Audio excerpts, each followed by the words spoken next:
എല്ലാ പ്രിയപ്പെട്ടവർക്കും വന്ദനം. ദൈവം തന്ന പുതിയ ദിവസത്തിനായിട്ട് ദൈവത്തെ സ്തുതിക്കുന്നു. ഓരോ ദിവസം കഴിയുന്തോറും പരിശുദ്ധാത്മാവിലും വചനത്തിലും നമുക്ക് ഉറച്ച് തഴച്ച് കൊഴുത്ത് വളരാൻ, ആത്മാവിൽ നിറഞ്ഞും സങ്കീർത്തനങ്ങളാലും സ്തുതികളാലും ആത്മീയ ഗീതങ്ങളാലും വളർന്നു വരുവാൻ ദൈവം നമ്മെ സഹായിക്കുന്നുണ്ട്. നമ്മൾ ശക്തരാണ്. അപ്പോൾ തന്നെ നമുക്ക് എല്ലാവർക്കും ഓരോരോ പ്രത്യേകമായ തിരഞ്ഞെടുപ്പും വിളിയുമുണ്ട്. നിങ്ങളുടെ വിളിയും തിരഞ്ഞെടുപ്പും ഉറപ്പാക്കാൻ അധികം ശ്രമിപ്പിനെന്നാണ് പത്രോസ് പറഞ്ഞത്. ഈ മലയാളികളായ നമുക്കുള്ള ഒരു വലിയ പ്രശ്നം, ആ വീട്ടിലെ കുഞ്ഞിനെ നോക്കിയേ, ഈ വീട്ടിലെ കൊച്ചിനെ നോക്കിയേ, ആ കൊച്ചിന് എല്ലാറ്റിനും A+ ഉണ്ട്, ആ കുഞ്ഞ് രാവിലെ പഠിക്കും, ആ വീട്ടിലെ മോനാണ് അവിടെ തുണിയലക്കുന്നത്, പാത്രം കഴുകുന്നു, അവൻ എന്തോരം ജോലി ചെയ്യും, അവൻ സമയത്തിന് സ്കൂളിൽ നിന്ന് വരും, നീ അവനെ പോലെയാകണം, ഇവനെ പോലെയാകണം. അപ്പം താരതമ്യം ചെയ്യുക എന്നുള്ളത് നമ്മുടെ നാട്ടിലുള്ള ഒരു സംസ്കാരമായി മാറി. പല രാജ്യത്തും ചെല്ലുമ്പോൾ അവരൊന്നും ആരെയും നോക്കത്തില്ല.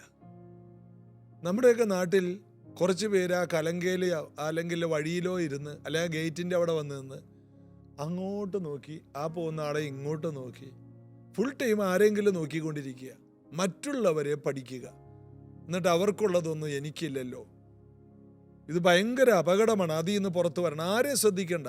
വിശ്വാസത്തിൻ്റെ നായകനും പൂർത്തി വരുത്തുന്നവനുമായി യേശുവിനെ നോക്കണം.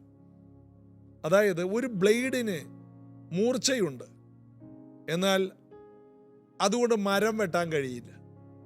എന്നാൽ ഒരു കോടാലിക്ക് മൂർച്ചയുണ്ട്, അതുകൊണ്ട് ഷേവ് ചെയ്യാൻ, മുടി മുറിക്കാനും മുടി വെട്ടാനും കഴിയില്ല. രണ്ടുപേർക്കും മൂർച്ചയുണ്ട്, രണ്ടുപേരുടെയും ഉപയോഗം രണ്ട് തരത്തിലാണ്. ബ്ലേഡ് പറയുകയാണ്, എനിക്കൊരു മരം വെട്ടാൻ പറ്റിയില്ല, കോടാലിയെ കണ്ടോ. കോടാലി പറയുകയാണ്, ഓ ഞാൻ ഈ വെളിയിലുള്ള പരിപാടിയാണ്, ആ യജമാനൻ്റെ മീശ ഒന്ന് കട്ട് ചെയ്യണമെന്ന് എൻ്റെ ഉള്ളിലെ സ്വപ്നമാണ്, ഒന്ന് ഷേവ് ചെയ്യണമെന്ന്. എന്നെ അച്ചായൻ എടുക്കുന്നു പോലുമില്ല. എന്നെ ആ വെളിയിൽ ആ ചെള്ളയെ കൊണ്ടുപോയി, ആ കാട്ടിൽ കൊണ്ടുപോയി, ആ പറമ്പിൽ കൊണ്ടുപോയി ഇടുകയാണ്. എന്നാൽ ബ്ലേഡിനെയോ അച്ചായൻ ബാത്റൂമിൽ വെച്ചിരിക്കുകയാണ്, തൻ്റെ കയ്യിലുള്ള ഒരു കൊച്ചു ബാഗിനകത്ത് വെച്ചിരിക്കുകയാണ്. എന്തൊരു കഷ്ടമാണ്. അപ്പോൾ അങ്ങോട്ടും ഇങ്ങോട്ടും മറ്റുള്ളവരുടെ കഴിവുകളെ മാത്രം ഓർത്ത് സ്വന്തം കഴിവുകളെ മറക്കുന്നവർ. ഇത് ശ്രദ്ധിക്കുക. ഒരിക്കൽ ഒരു പെൻസിൽ, അതിൻ്റെ അറ്റത്തൊരു റബ്ബറൊക്കെ ഉണ്ടല്ലോ, നല്ല പോയിന്റിൽ ഇങ്ങനെ ഇരിക്കുകയാണ്. അപ്പോൾ ഒരു സ്കെച്ച് പെൻ, കളർ പെൻ അതിനെ കണ്ടിട്ട്, കണ്ടോ എന്ത് ഷാർപ്പാണ് ആ പെൻസിൽ, എനിക്കതുപോലെ ഇല്ലല്ലോ. ഉടനെ പെൻസിൽ ഈ പേനയെ നോക്കിയിട്ട്, എന്ത് നല്ല കളറാണ്, എനിക്കതുപോലെ ഇല്ലല്ലോ. താരതമ്യം ചെയ്യുക. മറ്റുള്ളവരെ പോലെ ആയില്ലല്ലോ, അവർക്ക് അതുണ്ട്, അവരും നമ്മൾ ഒരേ പ്രായത്തിൽ വളർന്നാണ്, ആ കൂട്ടുകാരൻ എൻ്റെ ഒപ്പം പഠിച്ചതാണ്, അവൻ അവിടെ എത്തി.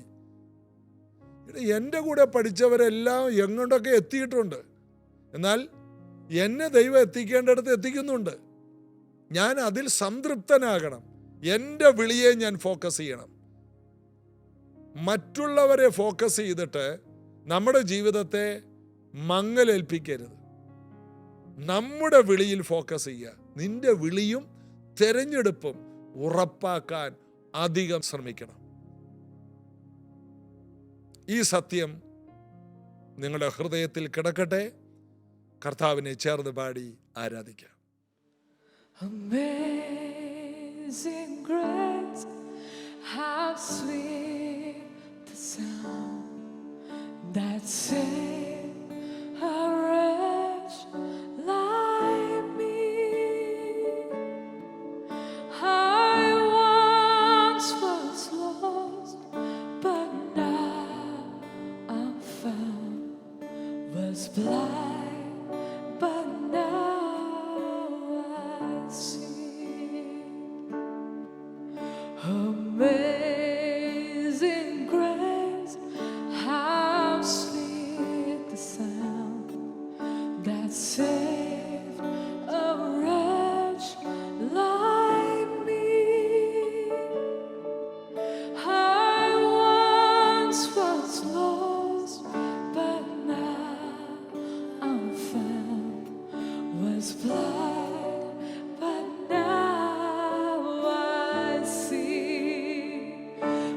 chains are gone. I've been set free. My God, my Savior has ransomed me. And like a flood, His mercy reigns. Unending love, amazing grace. 'Twas grace that taught my heart to feel, and grace my fears relieved. How precious did that grace appear, the hour I first believed. My chains are gone, my chains are gone. I've been set free. My God, my Savior has ransomed me. And like a flood, His mercy reigns. Unending love, amazing grace.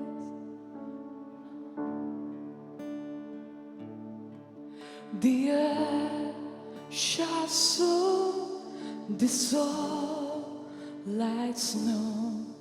The sun forbid to shine.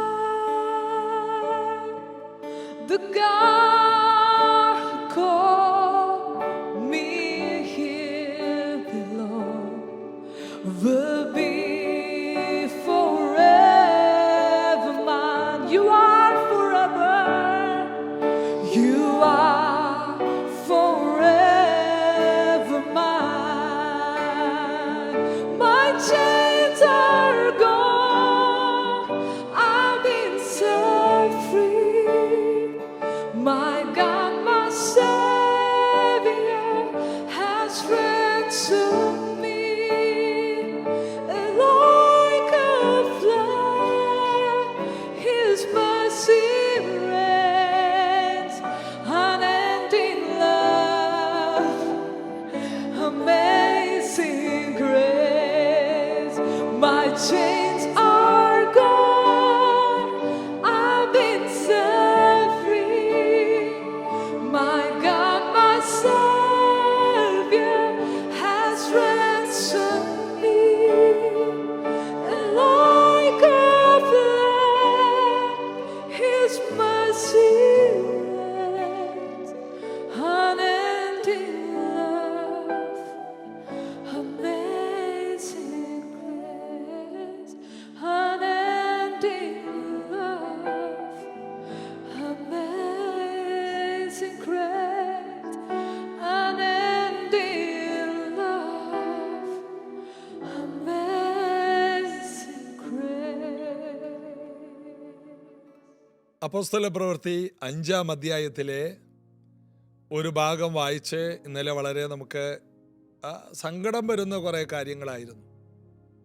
അതായത് അയോഗ്യമായി ദൈവസഭയിൽ പെരുമാറുന്നവർ, അതിനെക്കുറിച്ചാണ് നമ്മൾ ചിന്തിച്ചത്. ഇന്നലത്തെ തലക്കെട്ട് തന്നെ തീ പോലെ ഇറങ്ങണമേ എന്ന് പ്രാർത്ഥിക്കുന്നവർ സൂക്ഷിക്കുക എന്നാണ്. കാരണം പരിശുദ്ധാത്മാവ് തീ പോലെ ഇറങ്ങിയാൽ പലരും മരിച്ചു വീഴേണ്ടി വരും, രോഗികളായിട്ട് ഇറങ്ങും, ആശുപത്രിയിൽ നിന്ന് മാറത്തില്ല. ചിലപ്പോൾ ചില ചർച്ചുകളിൽ എത്ര പ്രാർത്ഥിച്ചാലും മാറാകാത്ത രോഗമുണ്ട്. കാരണം ഏതോ ദൈവദാസനെ വേദനിപ്പിച്ചതും എന്തൊക്കെയോ പ്രശ്നങ്ങളുണ്ട്.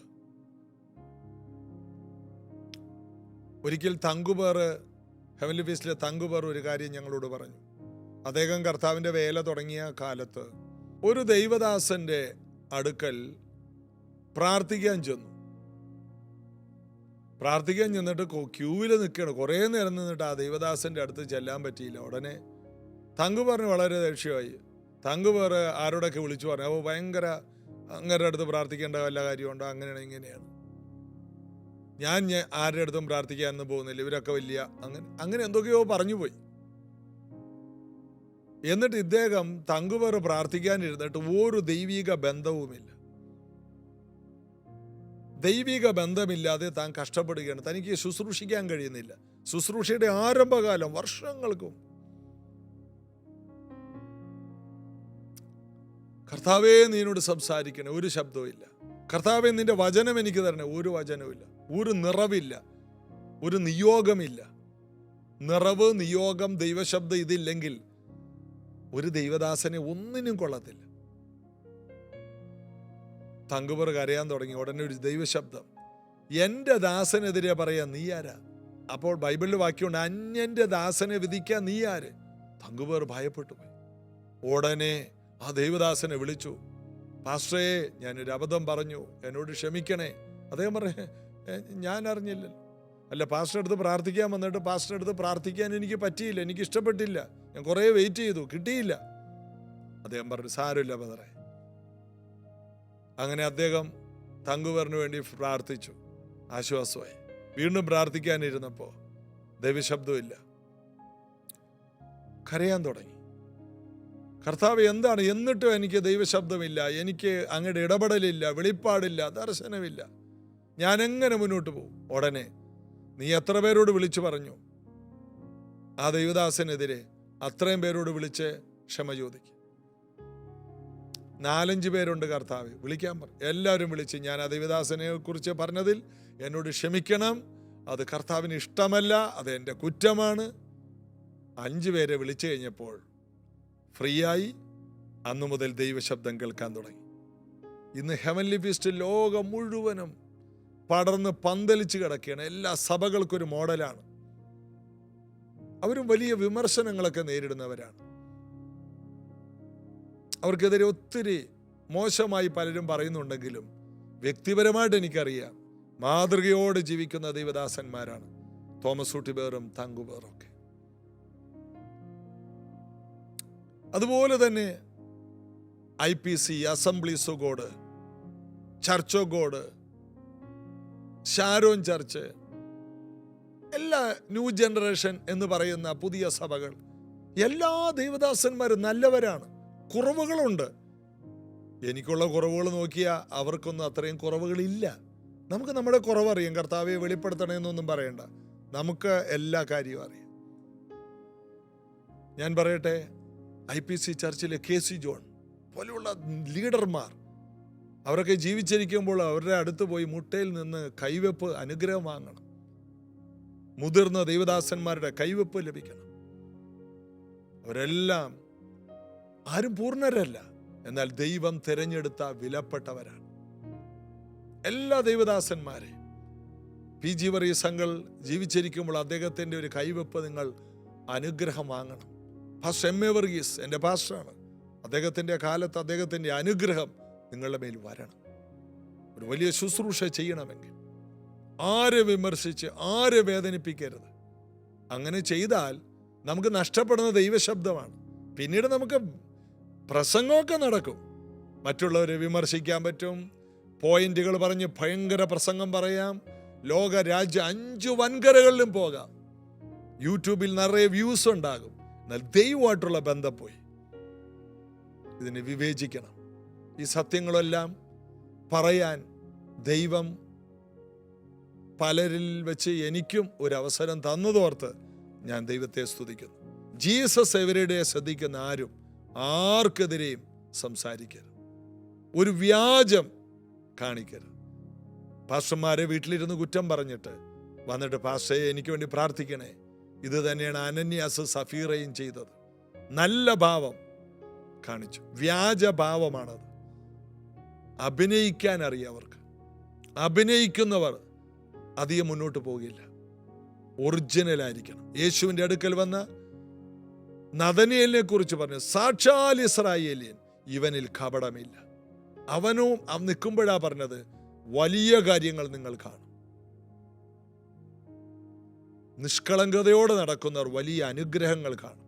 നിങ്ങൾ യോഹന്നാന്റെ സുവിശേഷം 1-ാം അധ്യായം അത് വായിക്കണം. അതിൻ്റെ ഒടുവിലത്തെ ഭാഗത്താണ് ആ കാര്യമുണ്ട്, നഥനയേലിനെ കുറിച്ച്. ആ ഭാഗത്ത് നിന്നാണ് യേശു പറയുന്നത്, വലിയ കാര്യങ്ങൾ കാണും. നിഷ്കളങ്കർക്ക് വേണ്ടി, തൻ്റെ ഭക്തന്മാർക്ക് വേണ്ടി ദൈവം സംഗ്രഹിച്ചു വെച്ചിരിക്കുന്നത്. ബർന്നബാസ് ഭക്തിയുള്ളവനായിരുന്നു. അതുകൊണ്ടാണ് അവൻ്റെ ജീവിതം ഉയർന്നത്. അവനും നിലം വിറ്റു. അനന്യാസ് സഫീറയോടുകൂടി നിലം വിറ്റു. രണ്ടും രണ്ടാണ്. ഇതാ സർവസഭയ്ക്കും ഭയമുണ്ടായി. അപ്പോസ്തലപ്രവൃത്തി 5:11 മുതൽ സർവസഭയ്ക്കും ഇത് കേട്ടവർക്ക് എല്ലാവർക്കും മഹാഭയമുണ്ടായി. ദൈവസഭയിൽ മഹാഭയമുണ്ടാകണം. മഹാശക്തിയുള്ളിടത്ത് മഹാഭയമുണ്ടാകും. മഹാശക്തി വെളിപ്പെട്ട് കഴിഞ്ഞാൽ അവിടെ മഹാഭയമുണ്ടാകും. എല്ലാവർക്കും ഒരു പേടിയുണ്ടാകും. ആവശ്യമില്ലാത്തതൊന്നും പറയില്ല, ആവശ്യമില്ലാത്തത് ചെയ്യില്ല. സഭയ്ക്കകത്ത് ഈ നടക്കുന്ന വഴക്കിന്റെ കാരണം ലീഡർഷിപ്പിലുള്ളവർ മഹാശക്തിയുള്ളവരല്ല. അതുകൊണ്ട് അവരെ ആർക്കും എന്തും പറയാം. എന്നാൽ പെന്തക്കോസ്ത് നാളിലെ ആ സഭയിൽ ഉണ്ടായിരുന്ന കൊടിയ കാറ്റും കൊടിയ മുഴക്കവും എല്ലാവരെയും നിറക്കുന്ന നിറവും മഹാശക്തിയും എല്ലാവർക്കും ധാരാളം കൃപ ലഭിച്ച അന്തരീക്ഷവും സഭയിൽ തുടരുമെങ്കിൽ, വരുമെങ്കിൽ എല്ലാവർക്കും മഹാഭയമുണ്ടാകും. സർവസഭയ്ക്കും, അവിടെ 11-ാം വാക്യം ഇങ്ങനെയാണ്, സർവസഭയ്ക്കും ഇത് കേട്ടവർക്ക് എല്ലാവർക്കും, സഭയ്ക്ക് വെളിയിലുള്ളവർക്കും പേടിയുണ്ടായി. ആരും ദൈവദാസന്മാർക്കെതിരെ സംസാരിക്കില്ല. പത്രോസിനെതിരെ ആരും വിമർശനങ്ങൾ കൊണ്ട് വരില്ല. ആ പാവപ്പെട്ട കുടുംബത്തെ കൊന്നില്ലേ, ആ ആരോടും ചോദിക്കാതെ, ബന്ധുക്കളോട് ചോദിക്കാതെ കുഴിച്ചിട്ടില്ലേ. വിമർശിക്കാനാണെങ്കിൽ പത്രോസിനെ വിമർശിക്കാൻ ആയിരക്കണക്കിന് കാര്യം എനിക്കുണ്ട്. പക്ഷെ മഹാഭയമുള്ളിടത്ത് ഇതൊന്നും പറയില്ല. അപ്പൊ ഇന്ന് എന്നെ അങ്ങനെ പറയുന്നു, ഇങ്ങനെ പറയുന്നു. നീ മഹാശക്തിയിലേക്ക് കയറ്, നിന്നെ ആരും ഒന്നും പറയില്ല. വിമർശകർ ഇങ്ങനെ എഴുന്നേൽക്കുന്നതിന്റെ കാരണം ദൈവസഭയ്ക്ക് മഹാശക്തി ഉണ്ടാകാനാണ്. ഈ വീഡിയോ നിങ്ങൾ പലർക്കും ഒന്ന് ഷെയർ ചെയ്ത് കൊടുക്കണേ. വിമർശനങ്ങൾ നേരിടുന്ന ദൈവദാസന്മാരോട് നിങ്ങൾ പറയണം, മഹാശക്തി ഉണ്ടെങ്കിൽ മഹാഭയമുണ്ടാകും. അടുത്താരെങ്കിലും ഇരിക്കുന്നുണ്ടെങ്കിൽ കൈ കൊടുത്തിട്ട് പറ, മഹാശക്തി ഉണ്ടെങ്കിൽ എല്ലാവർക്കും മഹാഭയമുണ്ടാകും. എല്ലാം ബൈബിളിൽ കിടപ്പുണ്ടെന്നേ. എന്തുകൊണ്ട് എല്ലാവരും എന്നെ ഇങ്ങനെ പറയുന്നു? എല്ലാവരും എനിക്കെതിരെ എന്തുകൊണ്ട് വീഡിയോ ഇടുന്നു? മഹാശക്തിയില്ല. എന്താ പത്രോസിനെതിരെ പറയാൻ ആരും ഇല്ലാത്തത്? മഹാശക്തിയാണ് അപ്പോസ്തലന്മാർ. അപ്പോസ്തലപ്രവൃത്തി 4:33 അറിയണം. അപ്പോസ്തലന്മാർ മഹാശക്തിയോടെ യേശു ക്രിസ്തുവിന്റെ പുനരുത്ഥാനത്തിന് സാക്ഷ്യം പറഞ്ഞു. അതുകൊണ്ട് 5:11 സർവസഭയ്ക്കും ഇത് കേട്ടവർക്ക് എല്ലാവർക്കും മഹാഭയമുണ്ടായി. എന്താണ്? അനന്യാസ് മരിച്ചു. കുറച്ചു കഴിഞ്ഞപ്പോൾ സഫീറ മരിച്ചു. പരിശുദ്ധാത്മാവിനോട് എതിരെ വ്യാജം കാണിച്ചു. പത്രോസിന് എതിരെ അല്ല. സഭ പരിശുദ്ധാത്മാവിൻ്റെതാണ്. യേശു പരിശുദ്ധാത്മാവെന്ന കാര്യസ്ഥന്റെ കയ്യിലോട്ട് സഭയെ കൊടുത്തിരിക്കുകയാണ്. നമ്മുടെയൊന്നുമല്ല സഭ. സഭയിൽ വരുന്നവരൊന്നും നമ്മുടെയൊന്നുമല്ല. സഭയിൽ എന്തെങ്കിലും നമ്മൾ കൊടുത്താൽ പിന്നെ അത് നമ്മുടെയല്ല, അത് പരിശുദ്ധാത്മാവിൻ്റെയാണ്. നിങ്ങൾ സഭയ്ക്ക് എന്തെങ്കിലും മേടിച്ചു കൊടുത്തിട്ടുണ്ടോ? പിന്നെ നിങ്ങളുടെ അല്ല.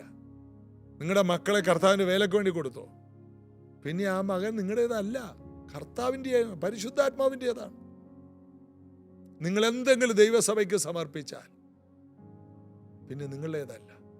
അനന്യാസും സഫീറയും മുഴുവനും സമർപ്പിച്ചെന്നാണ് പറഞ്ഞത്.